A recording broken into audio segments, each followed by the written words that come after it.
અને મીરાબેન તો એવું કહેતા હતા કે એમના હસબન્ડ કંઈ આઉટ ઓફ કન્ટ્રીમાં છે. એ તો મને ખબર છે. હા, હા, પણ તો શું થયું? એટલે જ એમના સાસુ સસરાને હેરાન કરે છે.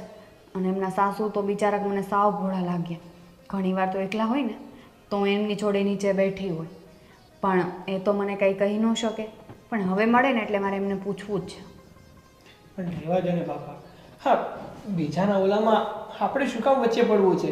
એ એમનો અંગત મામલો છે. આ મહિનાનું ભાડું આપી દીધું ને તમે? આપી દીધું. ઠીક છે, કેમ કે આ મીરાબેન છે ને બહુ ઝઘડાળું લાગે છે, એટલે આપણે ટાઈમે ભાડું આપી જ દેજો. એ તો હું પણ કહી શકું કે મીરાબેનનો સ્વભાવ થોડો કડક છે. કડક નહીં, વધારે કડક છે. હોય હવે, મકાન માલિક છે ને. હા, મકાન માલિકનો સ્વભાવ પહેલેથી થોડો કડક જ હોય.